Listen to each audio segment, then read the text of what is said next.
to Storytime. Last time we read chapter 7, I believe, and that was when Prince Dolor learned that he is a king.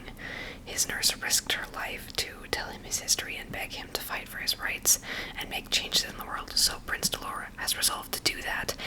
He takes his traveling cloak, and his godmother guides him to the capital city of No Man's Land, where a bird, Mag, has been telling him and showing him everything that there is to see. Dolor has just asked her to show him the king.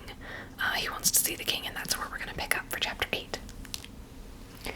Also, my puppy Rex is trying to sleep on my lap, but he's not terribly sleepy, so I hope he doesn't make too much noise. I might have to pause and go put him in his crate if he does, so he's being a good boy right now, so we'll let him stay for story time. Chapter 8. What, I wonder, would be most people's idea of a king?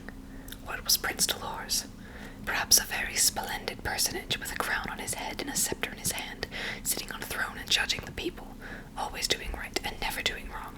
The king can do no wrong was a law laid down in olden times, never cross or tired or sick or suffering, perfectly handsome and well-dressed, calm and good-tempered, ready to see and hear everybody and discourteous to nobody, all things always going well with him and nothing unpleasant ever happening. This probably was what Prince Dolor expected to see, and what did he see? But I must tell you how he saw it. Ah, said the magpie, no levee today. The king is ill, though his majesty does not wish it to be generally known, but it would be so very inconvenient. He can't see you, but perhaps you might like to go and take a look at him in a way I often do. It is so very amusing. Amusing indeed. The prince was just now too much excited to talk much. Was he not going to see the king, his uncle, who had succeeded his father and dethroned himself, had stepped into all the pleasant things that he, Prince Dolor, ought to have had, and shut him up in a desolate tower? What was he like, this great, bad, clever man? Had he got all the things he wanted, and another ought to have had, and did he enjoy them? Nobody knows, answered the magpie, just as if she had been sitting inside the prince's heart instead of on top of his shoulder. He's a king, and that's enough. For the rest, nobody knows. As she spoke, Mag flew down onto the palace roof where the cloak had rested.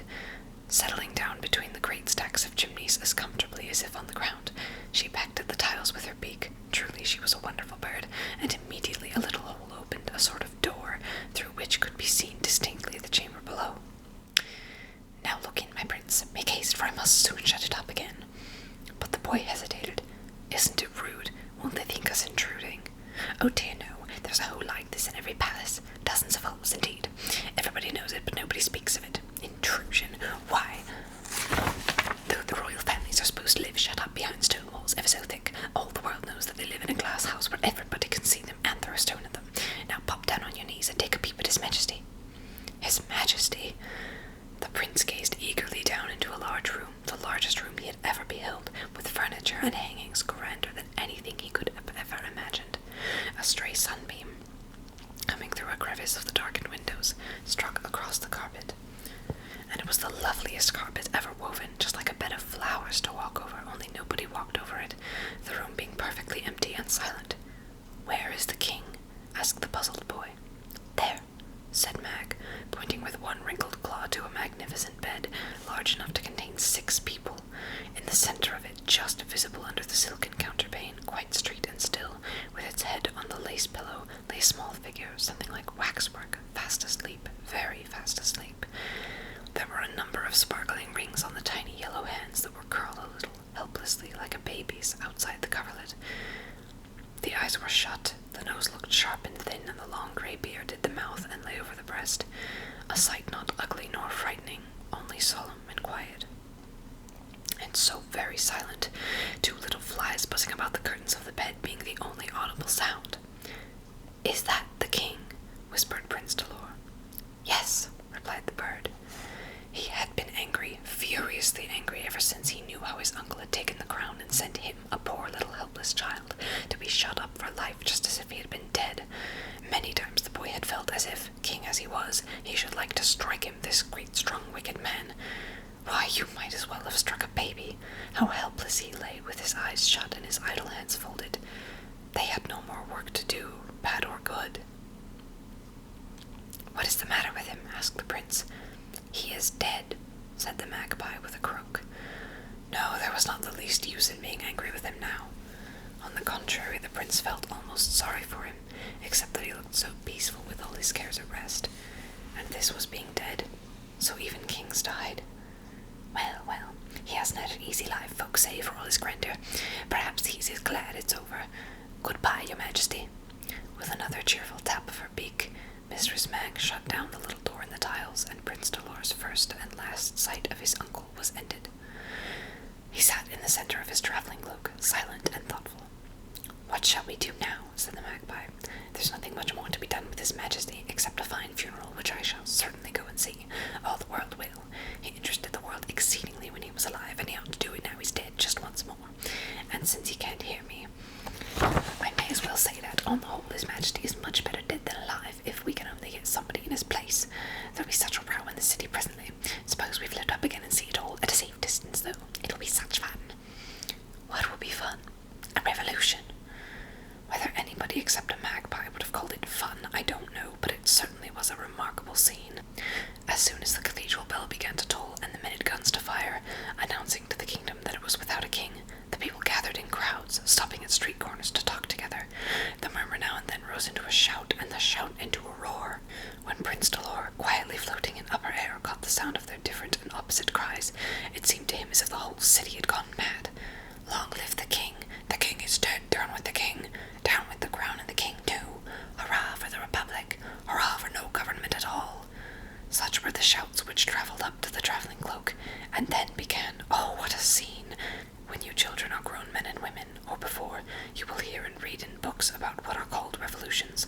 Earnestly I trust that neither I nor you may ever see one, but they have happened, and may happen again, in other countries besides No Man's Land, when wicked kings have helped to make their people wicked too, or out of an unrighteous nation of strong rulers equally bad, or, without either of these causes, when a restless country has fancied any change better than no change at all. Before we continue, here is a picture of Prince Dolor staring down through the roof at his deceased uncle.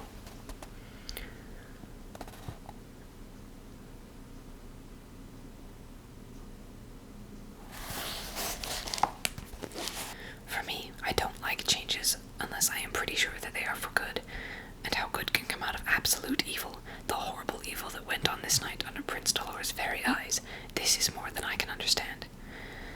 I will confess that I did skip just a little bit in the middle of that sentence there where she describes the horrible evils. This is supposed to be relaxing and calming, and they are kind of unsettling to read about, so I'm just going to skip over that and we'll continue reading. But all these things you will find in history, my children, and must by and by judge for yourselves the right and wrong of them as far as anybody ever can judge. Prince Dolor saw it all. Things happened so fast one after another that they quite confused his faculties. Oh, let me go home, he cried at last, stopping his ears and shutting his eyes. Only let me go home. For even his lonely tower seemed home, and its dreariness and silence absolute paradise after all this. Goodbye, then, said the magpie, flapping her wings. She had been chatting incessantly all day and all night, for it was actually thus long that Prince Dolor had been hovering over the city, neither eating nor sleeping, with all these terrible things happening under his very eyes. You've had enough, I suppose, of seeing the world. Oh, I have, cried the prince with a shudder. That is, till next time. All right, Your Royal Highness. You don't know me, but I know you. We may meet again sometime. She looked at him with her clear, piercing eyes, sharp enough to see through everything, and it seemed as if they changed from bird's eyes to human eyes, the very eyes of his godmother, whom he had not seen for so long. But the minute afterward she became only a bird, and with a screech and a chatter spread her wings and flew away. Prince Dolor fell into a kind of swoon of utter misery, bewilderment, and exhaustion, and when he awoke, he found himself in his own room, alone and quiet, with the dawn just breaking and the long rim of yellow light in the horizon glimmering through the window panes. That is the end of